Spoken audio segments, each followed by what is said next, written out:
History, achievement, struggle और पार, इन सब को हमने दिल्ली में देखा है। आज से नहीं, महाभारत से। लेकिन तब कुछ स्ट्रगल्स अलग थे, बट आज कुछ स्ट्रगल्स अलग हैं। जैसे कि वुमेन सेफ्टी, क्राइम रेशियो, पानी का मुद्दा, साफ हवा का मुद्दा, और इन सब के बीच में स्ट्रगल करती हुई पावर, और स्ट्रगलिंग पावर के बीच में इस बार इलेक्शंस। और इलेक्शंस में कुछ ऐसे रिजल्ट्स जो कि अपने आप में काफी अलग थे, सेंट्रल लेवल पे भी और स्टेट लेवल पे भी। एंड कुछ ऐसे लोगों का वापस आना और कुछ ऐसे लोगों का वापस जाना जो शायद हमने 10 साल पहले नहीं सोचा था। तो इन सब मुद्दों पे हमारे साथ महेंद्र अग्रवाल जी बैठे हैं आज। एंड सर बेसिकली एक बहुत ब्रॉडर नॉलेज एंड अंडरस्टैंडिंग रखते हैं इन सब मुद्दों पे, और हम कोशिश करेंगे कि उनके नज़रिए से हम बिस बैरागी के नज़रिए को मैच करके कुछ अपनी जनता को और कुछ अपने ऑडियंस को कम्युनिकेट कर सकें। तो सर आपका स्वागत है बिस बैरागी के एपिसोड में। ठीक है सर, बेसिक एक इंट्रो दे पाए अपना अगर आप तो। मेरा नाम महेंद्र अग्रवाल है। मैं all Delhi computer trader association Nehru place का मैं प्रेसिडेंट हूँ। All Nehru place diplomat improvement and welfare association का ही मैं प्रेसिडेंट हूँ, और व्यापारी संगठन का मैं कई संस्थाओं का चेयरमैन और डिफरेंट संस्थाओं से मैं जुड़ा हुआ हूँ। कहीं मैं प्रेसिडेंट हूँ, कहीं चेयरमैन हूँ। सोशल का मेरा एक शौक है और लोगों की सेवा करना ही एक मेरा परम धर्म है। और सभी के बारे में मैं किसी भी जुल्म के खिलाफ आवाज़ उठाने में मैं हिचकिचाता नहीं हूँ। मैं कोई पॉलिटिकल व्यक्ति नहीं हूँ, मैं एक सोशल हूँ। सोशल होने के नाते मैं किसी की भी हेल्प के लिए कभी भी तैयार रहता हूँ। अपने क्षेत्र की आवाज़ हो या अपने व्यापार की आवाज़ हो, मैं हर टाइप की आवाज़ को पूरे बुलंदी के साथ, उस आवाज़ को पूरी बुलंद के साथ मैं उठाता हूँ, ताकि भाई जिस किसी तक वो आवाज़ पहुँचानी है हम उस आवाज़ को वहाँ तक पहुँचाते हैं। तो महेंद्र सर को हम तो जानते हैं, मतलब हमने तो सर का काम भी देखा हुआ है और सर का एक्सपोजर भी देखा हुआ है। लेकिन अभी आज जिन मुद्दों पे हम बात करेंगे वो थोड़े कह सकते हैं आप पॉलिटिकल भी होंगे और थोड़े बिजनेस के भी होंगे, क्योंकि ऑब्वियसली दोनों चीजें आपस में रिलेटेड है। बिल्कुल बिल्कुल। तो सर अभी जो रिजल्ट्स आए बेसिकली इलेक्शंस के, तो 10 साल खत्म हुए, तो 10 साल आप किसके खत्म मानते हैं? आपके खत्म मानते हैं, आपदा के खत्म मानते हैं? देखिए, व्यापारी तो अपना समय को खराब मानेगा कि भाई 10 साल जो हमारे बीते हैं वो काफी हद तक काफी टाइम वेस्ट हो गया। बेसिकली हम टैक्स पेयर हैं। हाँ जी। मैं आपको टोटल आंकड़ा बता देना चाहता हूँ कि 82% को आप जो है फ्री में जो खाना देते हैं, और आप कहते हो बेरोजगार है 82%, 11% को आप कहते हैं कि जॉब करने वाले हैं, 7% मात्र टैक्स पेयर हैं। यानी कि ये कहा जाए कि 7% पहले आएंगे, 7% ने टैक्स दिया, उससे 11% लोगों को जॉब मिला, और उसके बाद 82% लोगों को फ्री में खाना मिला। जबकि मैं ये कहना चाहूँगा कि लोगों को भीख नहीं चाहिए, उन्हें रोजगार चाहिए, उन्हें आत्मसम्मान चाहिए। उन्हें फ्री में कुछ मत दीजिए, उन्हें निकम्मा ना बनाएं। मैं तो सभी सरकारों से ये दरखास्त करता हूँ कि आप ज्यादा से ज्यादा लोगों को रोजगार दें। जितने भी विलेज हैं, 6,53,000 समथिंग कितने जिले बनते हैं हिंदुस्तान के अंदर, वहाँ सभी नौजवान हैं, एक से घट्टे हैं जो सब मेहनत करके खाना चाहते हैं। कोई चोरी नहीं करना चाहता, कोई गलत काम नहीं करना चाहता। वो चाहता है कि मेरे को जो है इस लायक मेरे को रोजगार मिल जाए कि भाई मैं अपने परिवार को पाल सकूं। अब वो क्या, आप फ्री में उसको अनाज दे रहे हैं, फ्री में उसको सिलेंडर दे रहे हैं, फ्री में सब कुछ दे रहे हैं। अब वो कहते हैं मैं करूं तो करूं क्या? तो कहते हैं खाली दिमाग जो है शैतान का होता है। इसलिए मैं सरकार से दरखास्त करना चाहूंगा कि लोगों को रोजगार के ऊपर, ज्यादा से ज्यादा रोजगार के ऊपर लोगों को प्रेरित किया जाए। MSME जो है उसका प्रचार ज्यादा से ज्यादा किया जाए। सरकार जो, अब आप ये कहेंगे कि रोजगार कैसे मिले, मान लीजिए दीवे तैयार किए किसी ने मोमबत्ती तैयार की, मैं ये उदाहरण दे रहा हूँ आपको, छोटे से छोटा यही हो सकता है काम, लेकिन उसको सरकार परचेज करे, सरकार उसको एक्सपोर्ट करे, और उनके डायरेक्ट उनके अकाउंट में पैसा आना चाहिए, न कि कोई बीच में मीडिएटर होना चाहिए। मीडिएटर कोई भी नहीं होना चाहिए, उससे हमारा देश तरक्की करेगा। और मैं नहीं समझता हूँ सुपर पावर बनने में, सुपर पावर तो हम हैं, और सुपर पावर और उससे भी ऊपर आने के लिए हमको नौजवानों को रोजगार देना चाहिए। सर एक सवाल है मेरा, मतलब ये तो आप जो हम लोग बात कर रहे हैं बिजनेस पर्सपेक्टिव से हो गया कि बिजनेस पर्सपेक्टिव से हमें कैसे, जो मैं समझ पाया आपके बोलने से, कि कैसे हमें स्मॉल बिजनेसेस को बड़ा करना है, या फिर जो स्किल्ड लेबर है या फिर जिनके पास कुछ तरीके हैं कमाने के, उनको कैसे प्रोत्साहित कर सकते हैं। ठीक है, इससे ऑब्वियसली इकोनॉमी में अडप्ट तो होगा ही, दिल्ली की इकोनॉमी में भी और स्टेट इकोनॉमी में। लेकिन एक सवाल यहाँ पर ये है कि 10 साल पहले जिस जनता ने वोट दे के जिस नेता को चुना, आज वही जनता 10 साल बाद इतनी अगेंस्ट क्यों है उसके, कि आज वो अपनी सीट भी नहीं बचा पाए, दिल्ली तो छोड़िए। देखिए उसका भी रीजन है, उन्होंने शुरुआत में एक बात रखी थी कि मैं भ्रष्टाचार के खिलाफ जो है मैं लड़ूंगा और भ्रष्टाचार को मैं बिल्कुल खत्म कर दूंगा।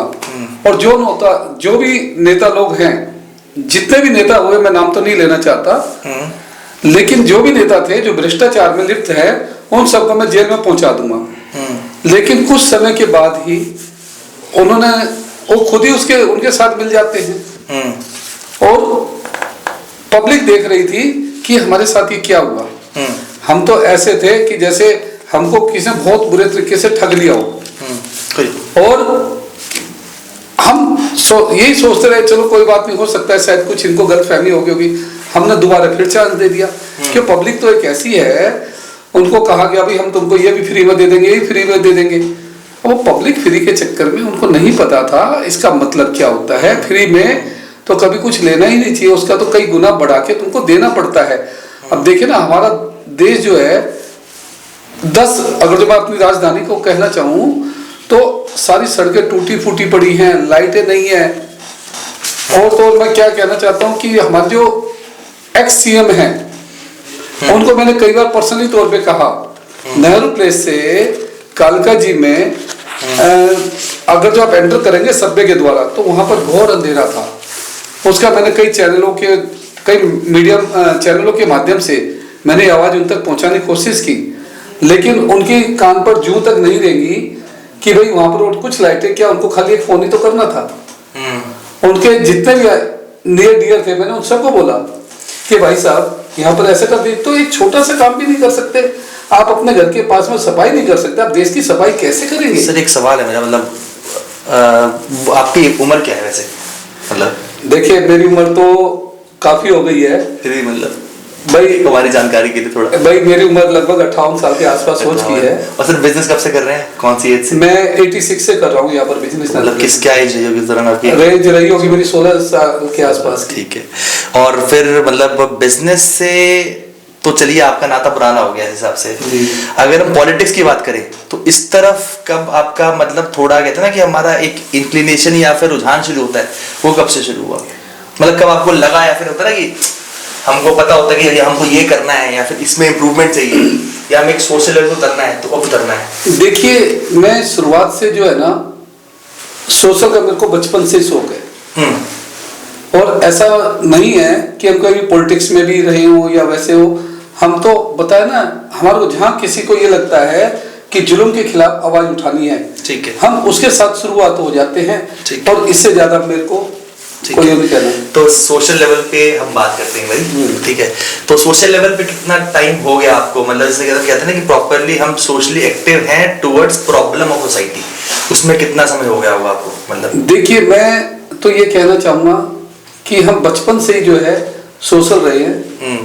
जैसे कि हम जहाँ रहते थे पहले पुरानी जगह में, तो हम जन्माष्टमी वगैरह लगाते थे, अपने घर के आगे छोटा सा प्रोग्राम करते थे। फिर वो धीरे धीरे बड़ा होता गया, तो लगभग मैं 20 साल तक वहां का प्रधान रहा, जबकि मेरी एज रही होगी 8-9 साल की। मतलब हमने करीब लगभग 6 या 7 साल के थे तब हमने उसको स्टार्ट किया था, यानी आप ये कह सकते हो सेकंड क्लास से। अच्छा, हमने तब से सोशल स्टार्ट किया। और उसका ये था कि पहले तो हम अपने स्कूल में जब जाते थे, हमारा स्कूल 10th का स्कूल था, मैं सरकारी स्कूल में स्टडी किया मैंने, और वहाँ हमारे पास बिछाने के लिए ना कुछ भी नहीं होता था, तो मैं अपने घर से बोरी लेके जाता था। तो एक बोरी के ऊपर हम 6 बच्चे उस पर बैठ जाते थे।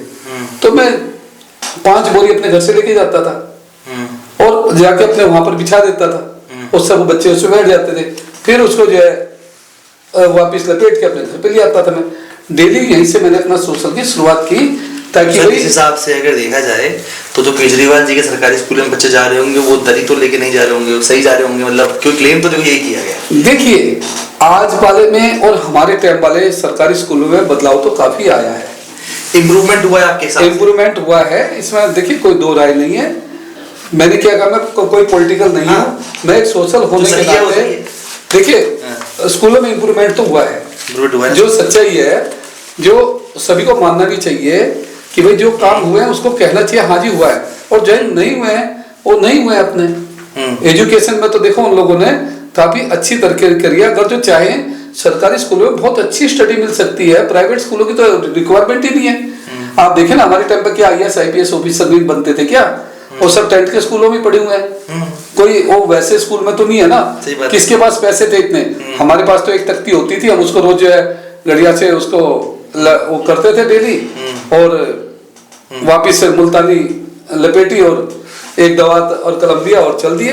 अच्छा, कुछ नए स्कूल्स या नए कॉलेजेस ओपन हुए हैं आपके साथ दिल्ली में, मतलब जो क्लेम किया गया था मतलब पहले की मैनिफेस्टो में कि भाई करेंगे ओपन? देखिए कुछ ऐसे था कि कॉलेजों के अंदर काफी सारे स्पेस थे उस टाइम पे। जैसे देश बंधु कॉलेज के अंदर दूसरा राम अनुज नाम से कॉलेज बना, लेकिन उसी में पार्टीशन कर दिया गया, अलग से कोई स्पेस नहीं था। उसी के अंदर से एक पहले भी ऑलरेडी कॉलेज तो पहले था ना, जैसे देश बंधु कॉलेज, तो राम अनुज कॉलेज उसी में से बना दिया गया, तो उसमें 2 हो गए। ऐसे जितने भी नॉर्थ की है या साउथ की जो यूनिवर्सिटी है उनमें इतने सारे स्पेस हैं, ये चाहे तो बहुत सारे कॉलेज बना सकते हैं। दिल्ली में ऐसी बात नहीं कि लैंड नहीं है, लैंड की कमी नहीं है, बनाने वालों की कमी है। वो अपनी अगर जो नीयत को अच्छी रखे तो मैं कहता हूँ सब कुछ कर सकते हैं ये लोग। तो आपके हिसाब से बीजेपी कुछ इफेक्ट ला सकती है, कुछ चेंज ला सकती है इसके अंदर? बिल्कुल, देखिए बीजेपी जो है, मोदी जी का तो यही कहना है कि मोदी जी है तो सब कुछ मुमकिन है। अगर जो मोदी का तो ये कहना है, आपको क्या लगता है? हमको ये लगता है कि शायद अब काम होगा। पहले क्या था कि कभी LG साहब के पास फाइल रुक जाती थी, कभी इनके अदर ऑफिसर थे वो रोक लेते थे, लेकिन अब शायद ऐसा कोई बहाना नहीं होगा, अरंतु परंतु नहीं रहेगा। अब काम मेरे ख्याल में होना चाहिए। 1700 समथिंग जो कॉलोनियां हैं, सबसे पहले तो ये उनको पास करेंगे। जो बेचारे गरीब आदमी हैं, जिन्होंने 25-50 गज का जो प्लॉट खरीद के अपने बच्चों के लिए कुछ छत बनाई थी, तो सबसे पहले मोदी जी ने ऐलान किया है कि सबसे पहले, अभी धन्यवाद रैली के अंदर भी उन्होंने यही कहा था कि सबसे पहले मैं कॉलोनियों को पास कर दूंगा। जबकि इससे पहले कांग्रेस ने भी ऐसे कहा था, सोनिया गांधी ने तो सर्टिफिकेट भी डिस्ट्रीब्यूट कर दिए थे सबको कि भाई ये मैंने ये आपके प्लॉट अप्रूव कर दिए, लेकिन ऐसा नहीं हुआ था। सबसे पहला मुद्दा ही भारतीय जनता पार्टी का था कि मैं सब कॉलोनियों को पास करूंगा, लेकिन वो ऐसा नहीं कर पाए, क्योंकि अब उनको जो है 27 साल हो गए सत्ता से दूर रहते रहते। हर बार उनके मैनिफेस्टो में लिखा होता है कि मैं कॉलोनियों पास कर दूंगा, लेकिन लोगों ने नहीं सहयोग किया। अब पूरे तरीके से विश्वास हो गया, मोदी जी ने जब पूरी दुनिया में नाम कर दिया है तो अब सबका विश्वास है कि अब यहाँ दिल्ली में बहुत ज्यादा विश्वास बीजेपी पे है या मोदी जी पे है? देखिए बीजेपी में ही कहना चाहूंगा, मोदी जी तो उसके एक पार्ट है, और भारतीय जनता पार्टी पे पूरा भरोसा है हमारे को, और मोदी जी उसके एक कार्यकर्ता है, एक सेवक है। मोदी जी अकेले कुछ नहीं है, मोदी जी भारतीय जनता पार्टी के एक सेवक है, वो अपने आप को कहते भी हैं, और उस नाते हम उन्हें प्रधान सेवक होने के नाते हम उनकी पूरी इज्जत करते हैं, और हमारा पूरा भरोसा है अपने प्रधान सेवक पे। क्योंकि देखिए सेवक जब तक अपने मन से सेवा नहीं करेगा ना कोई किसी की, तो मैं नहीं समझता हूँ कि कोई भी उस चीज के लिए आप किसी को कितने प्रेशर डाल दीजिए, लेकिन वो सेवा नहीं कर सकता। आज मोदी जी जो सच्चे दिल से जो है सेवा करना चाहते हैं देश की, और विदेशों में पूरे वर्ल्ड में आज हमारा जो नाम हुआ है तो वो सिर्फ मोदी जी के कारण हुआ। आज वो जैसे भी जाते हैं तो एक जैसे जंगल में शेर चलता है ना, आज मोदी जी ऐसे चलते हैं, जिससे कि अच्छे जो अपने आप को कंट्रियां थी, अरब कंट्रियां थी जितनी भी, वो पहले हमारे जैसे कभी गए, कोई गया भी नहीं था उस जगह पे। अब हमारे जो है देश के माननीय प्रधानमंत्री जी मोदी जी अब वहां गए तो हमारा मान सम्मान बढ़ा ना। अब देखिए आज आप अमीरात जैसे क्षेत्र के अंदर देखिए, आज हमारा प्रभु वहां पर हमारा अपना मंदिर बना प्रभु श्री राम जी का, जबकि उनकी जो है जो क्या बोलते हैं दुबई के अंदर सबने उनकी अदर कंट्री में देखो किसी ने बोलने की हिम्मत भी नहीं की। अब वही एक मुस्लिम होकर आप प्रभु श्री राम के कैसे आप वो कर सकते हैं? लेकिन वो सब किसके कारण हुआ? हमारे प्रधान सेवक के कारण हुआ, श्री मोदी जी के कारण। अदरवाइज ये नहीं होते तो पहले तो हम ये मान के चले कि अगर दिल्ली में बीजेपी की सरकार वापस आई है जी तो वो मोदी जी की वजह से आई है। बिल्कुल आई है जी, ये तो मेरे को मानना, ये तो हम मानते हैं, बिल्कुल। तो ऑब्वियसली हम लोग परिवर्तन एक्सपेक्ट कर रहे होंगे जी, बिल्कुल कर रहे हैं, बिल्कुल सेम उसी इंटेंशन से जिस इंटेंशन से 10 इयर्स पहले एक्सपेक्ट किया था कि केजरीवाल जी करेंगे, हमारे 11 साल पहले। हाँ, तो हमारे मुद्दे तो कांस्टेंट रहे हैं कि हमें यही चाहिए। बिल्कुल। देखिए अगर जो मोदी जी हम व्यापारियों के साथ चलेंगे मिलके तो सदा हम उनको सिर माथे पर रखेंगे, नहीं तो जो है 2.5 साल के बाद फिर दोबारा इलेक्शन आ रही है। व्यापारियों के साथ हैं मोदी जी? बिल्कुल है। अभी तक तो उन्होंने खुल के बोला है, हमने उनसे 10 लाख रुपए की इनकम टैक्स में छूट मांगी थी, लेकिन उन्होंने हमको 12 लाख रुपए दिए और 75,000 का और दिया इंसेंटिव, यानी पूरे 13 लाख रुपए का। बट सर यही व्यापारी तो जीएसटी का विरोध भी कर रहे थे पहले। देखिए विरोध तो देखिए शुरुआत में सबने किया है उसका, तो अब माने कि देर है दुरुस्त है। देखिए 43 यानी 43 डिपार्टमेंट थे, 20 डिपार्टमेंटों को खत्म किया गया। अगर जो मेरे को कोई भी काम करवाना होता था तो मेरे को 43 काउंटर पे जाना पड़ता था, अब मेरे को एक ही जगह काम हो जाता है मेरा। अब 43 डिपार्टमेंटों को एक उसमें डाल देना, जीएसटी के अंदर डाल देना, तो ये क्या कम बड़ी बात है क्या? इससे बड़ी और उपलब्धि क्या होगी? देखिए जब तक हमको समझ में नहीं था जीएसटी का मतलब क्या होता है, हमको नहीं मालूम था। तो सर आपने अगर मतलब हम बात करें तो नेहरू प्लेस के एरिया के लेकर और कालका जी को लेकर शायद बेहतर बात हमारी हो पाएगी अगर समझने की कोशिश करें, है ना?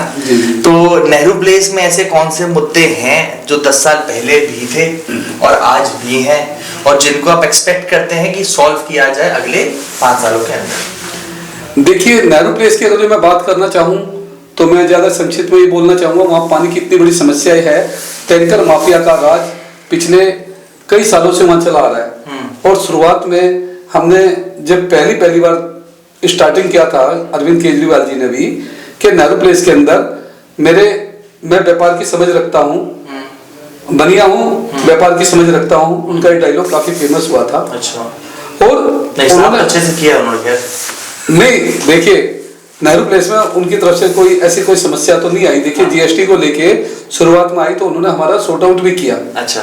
लेकिन जो पानी माफिया है वो कभी खत्म नहीं हो पाया वहां पर। आज भी हमारे पास प्राइवेट टैंकर आते हैं, 100 से 150 टैंकर डेली पानी नेहरू प्लेस में आता है, और वो इधर उधर से कहीं ना कहीं से तो आ ही रहा है ना। जबकि उसके बजाय पानी की लाइनें डलनी चाहिए, जो पुरानी लाइनें थी आज लोगों पर किसी 50 लाख किसी 70 लाख के पुराने बिल पेंडिंग है इस टाइम पे। अच्छा। जबकि पानी एक बूंद नहीं आया वहां पर। तो नेहरू प्लेस तो बहुत पुराना मार्केट है सर। देखिए 69 से जो है इसकी स्थापना हुई थी और इसका नाम पहले कालका जी डिस्ट्रिक्ट सेंटर नाम था। फिर 72 में श्रीमती इंदिरा गांधी जी ने प्रथम प्रधानमंत्री नेहरू जी के नाम पर नेहरू प्लेस नाम रखा गया इसका। और वहां से शुरुआत करते करते आज हमारा यहाँ तक पहुंचा ये, और इसमें कई तब्दीली आती गई। और मैं समझता हूँ 86 से जो है इसमें आईटी वाले जब आने स्टार्ट हुए, जैसे हमारा ब्रॉडवे कंप्यूटर के नाम से नेहरू प्लेस में है, तो हम लोग उन शुरुआत वाले पर्सनों में से हैं जिन्होंने शुरुआत की थी वहां पर आईटी की। और आज वहां पर एक विशाल जो है एशिया की सबसे बड़ी मार्केट है, और आपको कुछ भी चाहिए तो आप नेहरू प्लेस में ही आएंगे, मिल सकता है। तो एक मुद्दा तो आपने बता दिया वहां पर कि पानी का जो एक बहुत बड़ा इशू है, ठीक है। दूसरा स्ट्रीट वेंडर्स को लेकर कुछ इशू आपके हिसाब से, क्योंकि मतलब रेगुलराइजेशन ऑफ स्ट्रीट वेंडर्स जो होना चाहिए कायदे से। देखिए मैं उनके बारे में तो क्या कहूँ, मैं तो ये कहना चाहूंगा, देखिए कोई रोजगारी कर रहे हैं ना वो लोग, कोई चोरी चकारी तो कर नहीं रहे हैं। अब उनके लिए हम क्या कहें, वो अपनी मेहनत मजदूरी कर रहे हैं। अब उसको तो देखिए महकमा ही देख सकता है, डिपार्टमेंट देख सकता है, वो जिम्मेदारी उनकी है। हम लोग तो क्या उनको कह ही सकते हैं भाई इनको जो है इनकी पुलिस वेरिफिकेशन करवा दीजिए, बहुत सारे हो सकता है। क्या स्ट्रीट वेंडर्स का जो सिस्टम अभी चल रहा है नेहरू प्लेस में कह लो या फिर दिल्ली की और किसी जगह में कह लो, आपके हिसाब से रेगुलराइज्ड है प्रॉपर अभी या होना चाहिए? रेगुलराइज नहीं है ये। इनके लिए एक अलग से सभी कंट्रियों के अंदर एक स्ट्रीट वेंडर की एक मार्केट होती है, उसी टाइप से सुंदर सी एक इनको एक मार्केट सी बना के दे दी जाए, जहां मर्जी बनाए, एक सुंदर सा टेंट लगाया जाए इनके लिए, उसके नीचे इन सबको स्पेस दिया जाए। वहाँ लाइटिंग दी जाए, उनको बैठने के लिए कोई उचित स्थान दिया जाए। अब देखिए गर्मी बरसात के अंदर वो बेचारे ऐसे बैठे रहते हैं सारे के सारे। सबको अपने बच्चे पालने का राइट है, वो कहीं पर भी हो, लेकिन वो थोड़ा सा ऐसा होना चाहिए कि आम पब्लिक भी परेशान ना हो, आने जाने वाले को दिक्कत ना हो। अब एक लिमिट होनी चाहिए हर जगह। भाई यहाँ मान लीजिए 50 बंदे हैं तो 50 ही रहने चाहिए, 51 नहीं होंगे। लेकिन हर बार कुछ ना कुछ तब्दीली आ जाती है उसमें। कोई कहता है जी मेरा रिश्तेदार आ गया, कोई कहता है मेरा अदर कोई पर्सन आ गया, ऐसे करके वो बढ़ोतरी होती जा रही है। आज नेहरू प्लेस में बहुत सारे वेंडर हैं, लेकिन बहुत ज्यादा हैं, आज चलना भी मुश्किल हो जाता है। लेकिन अब हम क्या कह सकते हैं, देखिए एक एसोसिएशन होने के नाते हम तो डिपार्टमेंट को, पुलिस को, एमसीडी को, डीडी को तो बोल सकते हैं। अब हम जाके पर्सनली तो कुछ भी नहीं कर सकते ना उनके लिए। सर एक बात है यहाँ पर, जैसे हम इलेक्शंस के रेशियो देखें अगर असेंबली पोल्स के, ठीक है, तो 2015 में मतलब देखा जाए तो काफी अच्छा मैंडेट मिला था आम आदमी पार्टी को, 4.3% का। और अब करते करते वो इतना डाउन हो गया है कि साफ ही हो गए हैं वो लोग फ्रॉम द मतलब कॉन्स्टिट्यूंसी देखा है तो अप्रोक्सीमेटली उनको 22 सीटें मिली हैं 70 में से। किसी एक टाइम पे उनकी सीटें इतनी थी कि उनको जरूरत भी नहीं थी देखने की, ठीक है। तो और ये ऑब्वियसली अगर 48 सीट्स बीजेपी ने ली हैं तो उसने हर कॉन्स्टिट्यूंसी को कवर किया है, ये नहीं कि एक आधा कवर किया है, ठीक है। अभी हम कालका जी में हैं तो कालका जी से आपकी आतिशी जी जीती हैं, ठीक है। तो आपके हिसाब से आतिशी जी के जीतने का कारण क्या रहा कालका जी से? मतलब क्योंकि तो वेव तो अगेंस्ट आप नहीं है, ये तो क्लियर है। उसमें भी अगर वो केजरीवाल जी के करीब होने के बाद, सीएम पोजीशन हैंडल करने के बाद भी जीती हैं अगर, तो कुछ तो रीजन रहा होगा। देखिए मैं तो ये कहना चाहूंगा, हमारे कालका जी में तो टोटल हारी हैं, 10 राउंड तक तो हारती गई हैं। 11वें राउंड के अंदर लगभग उनको 380 से 400 वोट के करीब उनको मिली थी। 12वें के अंदर इन्होंने गोविंदपुरी के अंदर अच्छा काम किया होगा या जो भी है, कुछ गोविंदपुरी से जो है उनको जीत मिली है। अदरवाइज तो 11 राउंड तक, 10 राउंड तक तो हारी हैं, 12वें राउंड में जाके वो जीती है वहां पर। आपके हिसाब से किसको जीतना चाहिए था कालका जी से? देखिए रमेश बिदुड़ी जी जीतते तो मैं समझता हूँ ज्यादा और अच्छा काम होता हमारा। अब मैं समझता हूँ अब हम किसको जाके शिकायत करेंगे। मैंने जैसे कि आपको भी उदाहरण दिया था कि अगर जो आतिशी जी अगर जो वहां लाइट लगा देती, नेहरू एनक्लेव के मेट्रो स्टेशन वाला रोड आज भी अंधेरे में डूबा हुआ है, डार्क स्पॉट है। जबकि क्राइम कहाँ पर होते हैं? डार्क स्पॉट पे तो होते हैं ना। यहाँ पर 3 कॉलेजों के बच्चे यहाँ से जाते हैं पैदल, जिनको मेट्रो लेनी है या नेहरू प्लेस से होके नेहरू प्लेस वाली मेट्रो लेनी है जिसको, तो पब्लिक यहाँ इतनी आती जाती है पैदल, तो वहाँ अंधेरा घुप है। शाम को 6 बजे तो वहाँ कुछ नजर नहीं आता।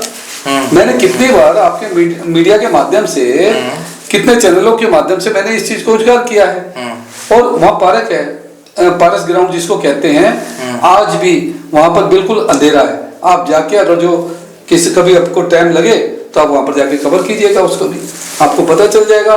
वो आतिशी जी घर के पास में ही है। एक बात और, ये आपके इलेक्शंस जो है इस बार, इसको आप 2 तरफा इलेक्शन मानते हो या फिर 3 तरफा? मतलब कांग्रेस को भी देखते हैं इस बीच में? देखिए कांग्रेस का तो इस टाइम पे ना अपना ऑक्सीजन के ऊपर चलने वाली बात आ गई उसकी तो। अच्छा। और उनको तो ऑक्सीजन दे कौन रहा है सर उनको? देखिए उनका कुछ तो वोटर हैं, जो उनके कुछ तो सपोर्टर हैं ना, जो उनको चाहते हैं कि भाई वो जिंदा रहे। तो मतलब अभी समझना बचा हुआ है देश के लिए, ऐसा कुछ? देखिए ऐसा होता है तो पुरानी पार्टी और बड़ी पार्टी लार्जेस्ट रही है, और मैं ऐसा नहीं कह सकता कि भाई वो भी खत्म हो गई या वैसे हो गया। लेकिन जो जिस पार्टी के अंदर समर्थक होते हैं ना, वो कट्टर समर्थक होते हैं, किसी पार्टी के हों, है ना। अब जैसे आज अगर जो हम अपने किसी एक पार्टी से अगर जो बिलोंग करते हैं तो मैं उसी के साथ जाऊंगा, भले मैं बाहर जाकर कुछ भी बोलता रहूं, लेकिन अंदर से तो मैं उसे गुणगान गाऊंगा ना। तो ऐसे जो तो महेंद्र अग्रवाल जी कौन सी पार्टी को सपोर्ट करते दिल से? देखिए मेरा तो जो है अपना, मैं तो भारतीय जनता पार्टी को ही सपोर्ट करता हूं, क्योंकि हमारे फादर जनसंघी थे। अच्छा। और हम भी जनसंघ से होने के कारण फिर भारतीय जनता पार्टी बन गई, तो हम उसके साथ चले अपने। अच्छा। लेकिन हमारे को बीच में जो हमने अरविंद केजरीवाल को सपोर्ट किया, जब स्टार्टिंग हुआ उनका आंदोलन चला, हम उसके आंदोलन से इतने प्रभावित हुए, कांग्रेस वाले भी उनके साथ आ गए, बीजेपी वाले भी आ गए, अदर पार्टी वाले भी सब आ गए। तो मैं समझता हूँ वो सब उनके आंदोलन के कारण जुड़े थे, ये सोच के कि हमारे दिल्ली की बहुत ज्यादा सौंदर्यकरण होगा और बहुत अच्छा होगा अपने, और सारा भ्रष्टाचार खत्म होगा। हमने एक बात सुनी एक जगह और कि अगर नरेंद्र मोदी जी को चूज करेंगे तो डबल इंजन को चूज करेंगे तो दिल्ली डबल पेस पे ग्रो होगी। इसका मतलब क्या है? मतलब कुछ मैं कहना चाहता हूँ, ये जो लुटियन जोन है ना, दिल्ली का नाम है लुटियन जोन। हाँ। और लुटियन जोन को जो है हर कोई वर्ल्ड का कोई पर्सन आएगा। हाँ। यह है राजधानी। हाँ। राजधानी के अंदर जब भी कोई आता है, हाँ। यहाँ सब कुछ है, राष्ट्रपति भवन है यहाँ, अगर जो प्रधानमंत्री कार्यालय यहाँ पर है, दिल्ली सचिवालय यहीं पर है, और प्राचीन चीजें देखे, कुतुब मीनार यहाँ है, लाल किला यहाँ है, अदर बहुत सारी चीजें यहाँ पर। हर कोई जो भी आएगा, विदेशी लोग आएगा, वो सबसे पहला चेहरा दिल्ली का देखता है, क्योंकि राजधानी है। जब राजधानी में जब आएगा पर्सन, तो वो देखा जगह जगह कूड़े के ढेर लगे पड़े हैं, जगह जगह सड़कें टूटी फूटी हुई हैं, शाम के टाइम अंधेरा है, तो कैसा महसूस होगा? हमारे घर के अंदर जो एक बल्ब खराब हो जाता है तो हम जल्दी से जल्दी उस बल्ब को चेंज करने की कोशिश करते हैं, लेकिन इन लोगों को 5 साल के लिए हम लोगों ने जॉब पे रखा था, क्योंकि हम टैक्स पेयर हैं। हमारे टैक्स को जो है ना, इन लोगों ने ऐसे उड़ाया कि भाई व्यापार तो कुछ भी नहीं है। देखिए, नोट बोट और स्पोर्ट तो देता है व्यापारी, और जब उसको जरूरत होती है तो कोई उसकी मदद नहीं करता है। आज अगर जो कहीं भंडारे लगाने हैं या लंगर लगते हैं या कोई भी धार्मिक अनुष्ठान होते हैं किसी भी उसके, तब उनको व्यापारी याद आते हैं, और जब उनका काम खत्म हो जाता है उससे कोई पूछता भी नहीं है।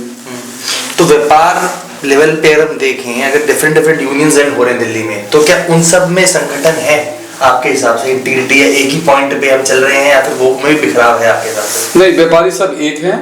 दिल्ली के अंदर बहुत सारे व्यापारी संगठन हैं, लेकिन जब व्यापारियों की बात आती है, सबकी एक ही आवाज होती है। अभी जैसे हमारे को 10 लाख रुपए की डिमांड थी कि इनकम टैक्स में हमारे को 10 लाख की छूट मिलनी चाहिए, क्योंकि 10 लाख तो अगर जो आप थोड़े थोड़े करके करते हो तो 10 लाख तो आपके पास हो जाते हैं। वही करके 12,75,000 रुपए की हम लोगों को छूट दी गई अब की बार, यानी 2,75,000 रुपए हमारी मांग से भी ज्यादा दिए उन्होंने। तो हमको अच्छा लगा कि भाई आपने, हमारे जो फाइनेंस मिनिस्टर है सीतारमणी जी, उन्होंने हमारी बात पर बड़े गौर किया, क्योंकि हमने कई मीटिंगें की उनके पास, और मीटिंगें करके हमने बताया कि भाई देखो हर चीज की महंगाई बढ़ चुकी है, मार्जिन तो हमारे कम हो गए हैं। थोड़ा टाइम लगाया उन्होंने, लेकिन सुन लिया इस बार, लेकिन सुन लिया आपकी बात सुन ली, थोड़ा देर है दुरुस्त है। मतलब तो ये मान ले कि सरकार ने सुनी भी देर से और सरकार आई भी देर से। जी जी, ये कह सकते हैं। जी। तो सर अभी ऐसे कौन से, देखिए अब तो जैसे बेखास 2 हफ्ते में 23 फरवरी के आसपास में कार्यालय एंड हो जाएगा, कार्यालय में आप आम पार्टी का 16 तारीख को शपथ हो जाएगी जी। हाँ, तो 23 तारीख से ये लोग इसको टेक ओवर कर लेंगे कंट्रोल। तो ऐसी कौन सी चीजें हैं जो हम एक्सपेक्ट करें? क्योंकि देखिए ऑब्वियसली अभी सरकार गई है, एक नई सरकार आई है, कुछ पॉलिसीज पुरानी हैं जो चल रही हैं, कुछ नई पॉलिसीज हैं जो लॉन्च करी जाएंगी, और यही इनके मैनिफेस्टो में लिखा गया था, बीजेपी की पुराने कुछ चलने देंगे और नए को इंट्रोड्यूस करेंगे। तो अगले 5 साल में ऐसी कौन सी चीज जनता और व्यापारी एक्सपेक्ट कर रहा है जो अगले 5 साल का मौका और इस सरकार को दिया जाए? देखिए, पहले तो हम इन 5 साल में देखेंगे सरकार को, तो कुछ उम्मीद तो रखेंगे ना 5 साल में आप? देखिए, अब वो देखेंगे ना कैसे काम करेंगे। एक व्यापारी को वेट एंड मेजरमेंट, तो हम ये 5 साल का मान ले कि इन 5 साल में कोई आप एक्सपेक्ट नहीं कर रहे हैं सरकार से, ये मान ले हम? नहीं, ऐसा नहीं है, उम्मीदें बहुत सारी हैं। उम्मीद पे देखिए, उम्मीद पे तो दुनिया कायम है, ठीक है। उम्मीद पे तो ये होता है कि एक चींटी को अपना गुरु मानिए, और दीवार पे चढ़ती है गिरती है और एक दिन छत पे पहुंच जाती है। तो व्यापारी भी ऐसा ही है, वो बहुत सबरवान है, उससे ज्यादा सबरवान इस दुनिया में कोई है भी नहीं है। व्यापारी से बड़ा कोई सबरवान नहीं हो सकता, वो इंतजार करता है, और फिर भी उसको जो है हर कोई जो है क्या नकार देता है। तो वही फिर इस पहले 5 साल में क्या एक्सपेक्ट कर रहे हैं सरकार से? सरकार देखिए, हमारा व्यापार जो है, हमारा व्यापार एक्सपोर्ट हमारा बढ़ना चाहिए। जितना हम माल तैयार करें वो ज्यादा से ज्यादा हमारे को एमएसएमई के अंदर, जैसे कि अब इन्होंने 5 करोड़ से लेकर 25 करोड़ तक का लोन के लिए इन्होंने बहुत ही मिनिमम इंटरेस्ट के ऊपर पैसा देने के लिए सरकार ने वायदा किया है कि पहले 3 से लेकर 5 साल तक हमारे कुछ भी नहीं देना है, अपने बिजनेस को स्टैब्लिश कर दिए। अदरवाइज तो पहले क्या होता था, जिस दिन आपने लोन लिया, सैंक्शन हो गया, उसी दिन से इंटरेस्ट चालू हो जाता था, लेकिन अब ऐसा नहीं है, 3 से लेकर 5 साल तक आपको कोई भी लघु उद्योग लगाना है, जैसे मीडिया वाले हैं अपने स्टूडियो बनाना चाहते हैं, तो उसके लिए सरकार जो है आपको चलचित्र के नाम से आपको लघु उद्योग के अंदर आता है और आपको लोन देंगे 3 से लेकर 5 साल तक आपसे कुछ नहीं लिया जाएगा, कोई इंटरेस्ट नहीं है, इंटरेस्ट फ्री है। और क्या चाहिए, स्टार्टिंग में तो चाहिए व्यापार करने के लिए। आज मेरा कंप्यूटर का बिजनेस है, मेरे को कुछ भी करना है, मेरे शॉप परचेज करनी है, मतलब एक शॉप परचेज करके उसमें मटेरियल डालना है, तो सरकार MSME के अंदर जाइए, रजिस्टर्ड कीजिए और आप कुछ भी स्टार्ट कर कीजिए, वहां पर वो आपको मिलेगा वहां पर। ये सब मोदी सरकार आने के बाद इन चीजों की ज्यादा से ज्यादा पब्लिसिटी की गई और ज्यादा से ज्यादा लोगों ने इसका लाभ भी लिया है। ठीक है सर, मैं ना आपसे कुछ 5 से 10 शब्द पूछूंगा जिनके ऊपर मुझे आपसे, कहते हैं ना कि मतलब मैंने आपसे पूछा, किसी ने मुझसे पूछा राहुल कौन, तो मैंने बोला मैं, तो ऐसे मैं आपसे कुछ पूछूंगा जिसको आप बता पाए मुझे। आम आदमी पार्टी, मतलब आम आदमी पार्टी सुनते ही हमें क्या आता है सर? आम आदमी पार्टी देखिए एक आंदोलन का नाम था जो कि अब वो समाप्त हो चुका है, और आगे पता नहीं क्या होगा उसका। बीजेपी का मतलब? बीजेपी का मतलब होता है विजय विजय विजय, और पूरे भारत की जनता और उस जनता के द्वारा बनाई गई विजय करने वाली पार्टी। और वोटर्स को, मतलब वोटर्स का सोच के क्या दिमाग में आता है सर आपको? देखिए वोटर तो एक वो ताकत है जिसको 5 साल में एक बार अपनी इस ताकत को यूज करना होता है। अच्छा। और जो इस ताकत को अपनी को समझते हैं वो कुछ आंदोलन के नाम से जो आते हैं तो उनको वापस उनके घर पे भेज देते हैं और फिर वापस अपने पुराने घर पे लौट के आ जाते हैं, उसे वोटर कहते हैं। विकसित दिल्ली, देखिए विकसित दिल्ली मैं कहना चाहता हूं, हमारी पिछले 93 से लेकर 98 तक साहब सिंह वर्मा जी के टाइम पे, उस टाइम पे दिल्ली में इतना काम हुए, इतने काम हुए, बहुत ज्यादा काम। तो उसके बाद देखिए हमारे जो उसके बाद के 15 साल लगातार जो है जो मुख्यमंत्री रही, उन्होंने भी, मैं नहीं समझता उन्होंने इतना काम किया था, इतना काम किया था दिल्ली के अंदर। उसके बाद उसी का फायदा लेके आंदोलनकारियों ने उसका फायदा लिया। दिल्ली इलेक्शंस 2025,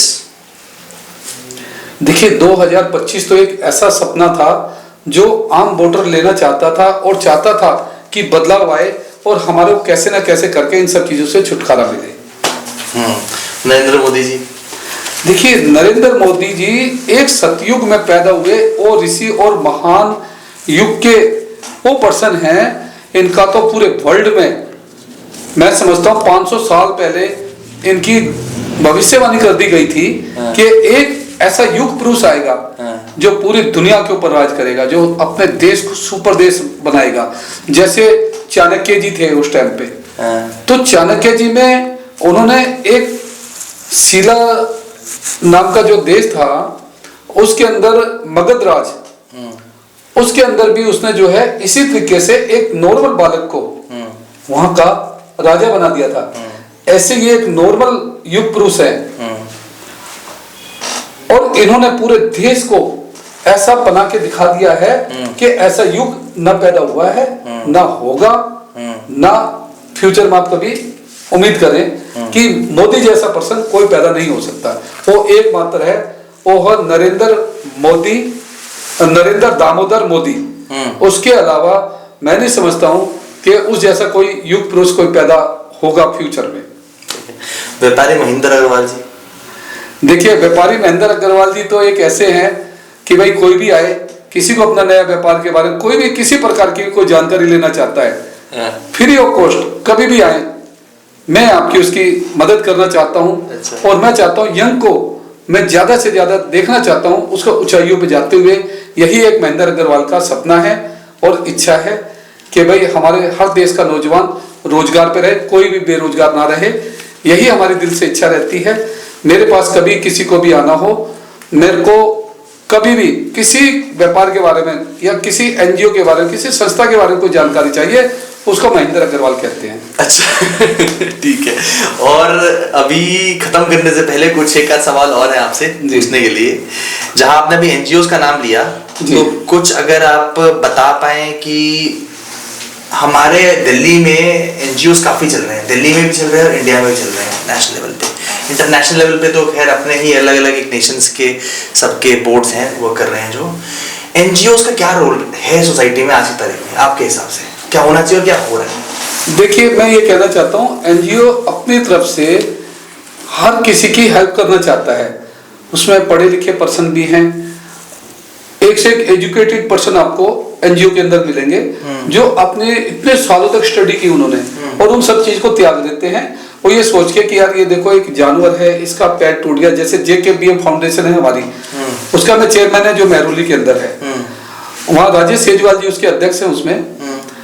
अब यकीन मानिए, हम सड़क के ऊपर चलते हुए कभी कोई गाय मिल गई, उसके कोई गाड़ी वाला टक्कर मार गया, उसके ब्लडिंग हो रही है।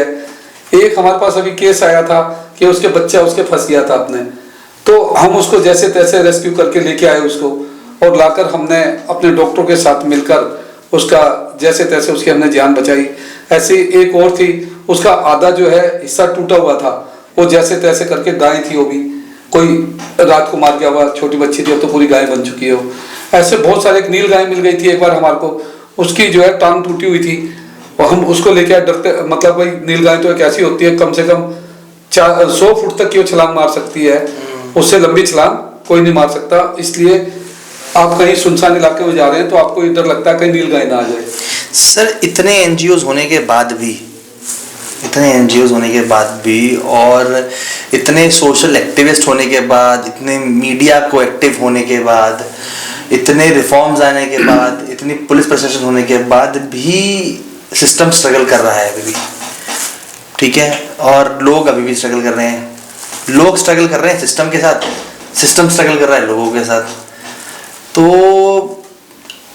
इन सब एनजीओज का और इन सब संस्थानों का मतलब कहाँ पर एक तरीके से समझा नहीं पा रहे या फिर कन्वे नहीं कर पा रहे अपने आप को आपके हिसाब से? जैसे आप एनजीओ के पार्ट हैं तो आप हर रोज किसी नए लोग से मिलते होंगे, इंसान से मिलते होंगे, उसको अपना आप एक इनिशिएटिव समझाने की कोशिश करते होंगे, लेकिन आप कहाँ पर महसूस करते हैं कि लोग कनेक्ट नहीं कर पाते उससे? देखिए, मैं ये कहना चाहता हूँ, शौक में आके सब एनजीओ तो ओपन कर लेते हैं, लेकिन उनको नॉलेज नहीं होती। सेवा सब करना चाहते हैं, अब वो कुछ समय तक तो अपनी पॉकेट से पैसा खर्चा करते हैं और सोचते हैं कि यार CSR फंड मिलेगा, मैं जाऊंगा किसी के पास, तुरंत मेरे को दान और चंदा दे देगा और एकदम मेरा एनजीओ बहुत ऊंचाई पे चला जाएगा। जबकि ऐसा नहीं होता है, उसमें सिर्फ सेवा करनी होती है और आपको नॉलेज होनी चाहिए कि भाई कहाँ से कैसे एनजीओ के अंदर फंड मिलता है और कैसे उसके बारे में परचेजिंग कैसे करनी है, कैसे क्या होना है, इन सब चीज की आपको नॉलेज होनी चाहिए। पहले तो आपको किसी एनजीओ में जाके पहले सेवा करनी चाहिए और वहाँ सीखना चाहिए कि एनजीओ कैसे चलाई जाती है, न कि स्टार्टिंग में ही आप अपनी एनजीओ बना लें, ऐसा नहीं होता है। और ना ही आप लोगों को ऐसा करना चाहिए। आप रजिस्ट्रेशन तो करा लेते हैं, वकील होता है वो अपनी फीस लेता है और रजिस्ट्रेशन करा देता है, लेकिन आप लोगों को ऐसा नहीं करना चाहिए। किसी भी संस्था में जाके पहले वहां पर सेवा करें और तब जाके अपनी संस्था स्टार्ट करें। ठीक है सर, अब 2 सवाल और आखिरी आपसे दीजिए। आने वाली यूथ से क्या एक्सपेक्ट करते हैं महेंद्र अग्रवाल जी? देखिए, आने वाली यूथ से मैं तो चाहता हूं कि वो ज्यादा से ज्यादा अपने बिजनेस, लोगों को रोजगार देना शुरू करें, अपना बिजनेस स्टार्ट करें और उसके लिए हम जैसे पर्सनों से आके संपर्क करें ताकि हम आपको ज्यादा से ज्यादा उसके लिए आपको हेल्प कर पाए। या जितने भी हमारे सरकारी डिपार्टमेंट है वहां जाएं। आज गूगल बाबा आपके साथ है, आप उसमें जाके आप हर चीज की जानकारी आप ले सकते हैं। अगर जो आपको कुछ चीज समझ में नहीं आए तो हम फिर भी आपकी मदद करेंगे, आप आइए। ठीक है, तो सर हम लोग ना बेसिकली बिज बैरागी के माध्यम से करना क्या चाह रहे हैं, है ना? इसमें हम लोग मेजरली बिजनेसेस को कवर करने की है हम लोग का, कि हम बिजनेसेस को कवर करें और एक बैरागी के ओपिनियन से कंसीडर करें कि भाई हम उससे जुड़े हुए नहीं हैं और हमको क्या समझ में आ रहा है उसको देखकर, ठीक है। लेकिन इसमें हम अभी उन शोज को और आने वाले टाइम पे भी उन शोज को एंटरटेन करेंगे और को लाइव करना चाहेंगे, जिसमें बेसिकली हम ये बता पाए कि भाई ये चीज़ें सोसाइटीज़ में है, वो पॉलिटिक्स भी हो सकती है, वो धर्म भी हो सकता है, वो कर्म भी हो सकता है और वो और इस तरीके की एक्टिविटी भी हो सकती है। तो उसमें एक बैरागी अपने ओपिनियन से क्या सोचता है यार, एक थर्ड ओपिनियन क्या रहती है हमेशा, ठीक है। तो हमारी कोशिश तो वही है करने की, उसी को नजर में रखते हुए कुछ सवाल हमने आपसे पूछे हैं, ठीक है। और अगर आपका कोई सुझाव हो हमारे लिए तो वो भी बहुत जरूरी, अच्छा रहेगा हमारे लिए। कोई सुझाव हमारे लिए आपकी तरफ से सर? देखिए, मैं तो ये कहना चाहता हूँ, आप लोगों के साथ को ना, मीडिया को किसी सामने झुकना नहीं चाहिए। मीडिया बहुत बदनाम हो चुका है कि मीडिया बिकाऊ है। आप लोगों को बिकाऊ नहीं बनना है, सच की आवाज बन के निकलना है। जो सच हो सच को सच कहना, झूठ को झूठ कहना। मीडिया का और पत्रकार का जो है आत्मा यही होती है, सच्ची आत्मा वही है जो मीडिया की आत्मा होती है। वो सच का साथ देती है, न कि किसी चमचागिरी करे या किसी की बात को आप रखें। आप ये नहीं है कि आपको जो पैसे देगा तो आप उसकी आवाज को उठाएंगे और जो पैसे नहीं देगा उसकी बात को दबा देंगे। ऐसा नहीं होना चाहिए। मेरा सजेशन आपके और आपके चैनल के माध्यम से और आपके चैनल के लिए भी मैं यही बातें कहना चाहता हूं कि आप लोगों ने अपना ये जो चैनल स्टार्ट किया है, वाकई में मैं उम्मीद करूंगा कि मैं जब कभी भी आऊं तो आपका चैनल बहुत ऊंचाइयों पर जाए, और इतनी ऊंचाइयों पर जाए लेकिन सच के साथ जाए। मतलब झूठ कोई भी ये ना कहे कि आपका चैनल बिकाऊ है। ठीक है सर, एकदम सच्ची ऊंचाई हो जाएगा। ठीक है सर, बहुत बहुत धन्यवाद आपका इस समय के लिए।